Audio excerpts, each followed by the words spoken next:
तो एक तरफ उत्तर प्रदेश में अवैध कब्जों पर बुलडोजर कार्रवाई की जा रही थी, तो उत्तर प्रदेश की वक्फ संपत्तियों पर कार्रवाई की तलवार लटक गई। दरअसल यूपी में वक्फ संपत्तियों को रजिस्टर करने की मियाद कल खत्म हो गई, लेकिन इस डेडलाइन के साथ उत्तर प्रदेश में करीब 13,000 वक्फ संपत्तियों की उम्मीद भी धुंधली पड़ती जा रही। क्योंकि समय तो बीत गया, लेकिन 13,000 संपत्तियां रजिस्टर नहीं हो पाई।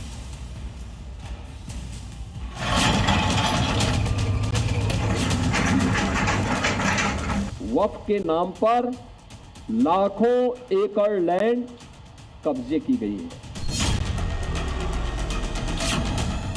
कि वक्फ जिस लैंड को कह देगी कि उनकी है, उनकी मान ली जाएगी, तो ये नहीं हो सकता है। 5 जून की रात 12 बजते ही वो समय आ गया जिसको लेकर यूपी के बड़े मौलानाओं के बीच घबराहट फैली हुई थी। वो टाइम जिसके ना आने की बार बार दुआ की जा रही थी, क्योंकि जैसे ही रात के 12 बजे वैसे ही वक्फ की अवैध संपत्तियों का काउंटडाउन शुरू हो गया। 5 जून रात 12 बजे यानी कि कल उम्मीद पोर्टल पर वक्फ संपत्तियों को रजिस्टर कराने की डेडलाइन खत्म हो गई। और डेडलाइन खत्म होने के बाद जो डेटा आया उससे यूपी के वक्फ बोर्ड्स में खलबली मची है। रजिस्ट्रेशन बंद होने के बाद यूपी में 12,780 संपत्तियां ऐसी हैं जो कि रजिस्टर नहीं हो पाई, और अब इनकी वैधता पर बड़ा सवाल खड़ा हो सकता है। जैसे क्या है ना कि कुछ लोगों के पास दस्तावेज नहीं है, या कुछ लोग जो है अपने बुजुर्गों के तनहा की हमारी जगह है और कैसे चली जाएगी और इसको हम रखे रहेंगे, हम बरसों से सालों से हमारे पास है, तो एक लापरवाही की वजह से ये सामना देखना पड़ रहा है। पहले यूपी में वक्फ रजिस्ट्रेशन की तारीख 6 महीने बढ़ाई गई थी, जिसके बाद वो कल खत्म हुई।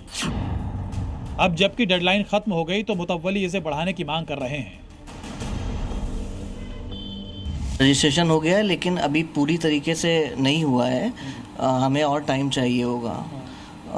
कौशाम्बी की ज़मीनें हैं, पूरी तरीके से चढ़ी नहीं है।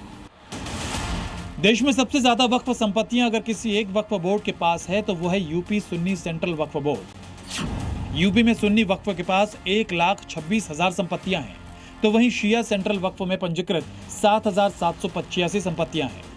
इन दोनों में से रजिस्ट्रेशन के बाद 12,780 संपत्तियों का रजिस्ट्रेशन सही वक्त पर नहीं करा पाए। कल जबकि रजिस्टर करने की आखिरी डेट थी, तब बड़ी संख्या में लोग लगे थे। अभी ये मानिए 25 से 30% बची ही होंगी। क्या कारण है जो बची हुई है? इसमें बहुत सारे रीज़न है। लैक ऑफ अवेयरनेस है, लोगों को पता नहीं है। जैसे अब सिटी साइड है या थोड़ा रूरल साइड में लोगों को पता नहीं है। बड़ी संपत्ति तो ऐसी कोई नहीं है, लेकिन बहुत सारी ऐसी छोटी छोटी संपत्ति हैं जो डॉक्यूमेंटेशन की वजह से रह गई हैं। लेकिन इतना वक्त मिलने के बाद भी संपत्तियां रजिस्टर नहीं हुई, तो अब तकनीकी कारणों का हवाला दिया जा रहा है। राहत मिल जाएगी, दर्ज हो जाएंगी। ये कहने को बात नहीं होगी कि हमें टाइम नहीं मिला, हमारी प्रॉपर्टी जब्त हो गई और चली गई। तो एक चीज़ अच्छी होगी, सरकार भी इस पे सोचेगी, शायद टाइम बढ़ा दे फिर से, तो एक अच्छी पहल होगी। इससे पहले सभी 31,000 से ज्यादा वक्फ की संपत्तियों का रजिस्ट्रेशन भी रद्द किया गया था, जिसमें मस्जिद, दरगाह, कब्रिस्तान शामिल है। अब जबकि रजिस्ट्रेशन नहीं हो पाया है तो मुतव्वली वक्फ ट्रिब्यूनल से समय बढ़ाने की मांग कर रहे हैं, और अगर अब ये मांग नहीं मानी गई तो इन संपत्तियों का यूपी में वैध रहना मुश्किल हो जाएगा। ब्यूरो रिपोर्ट, जी मीडिया।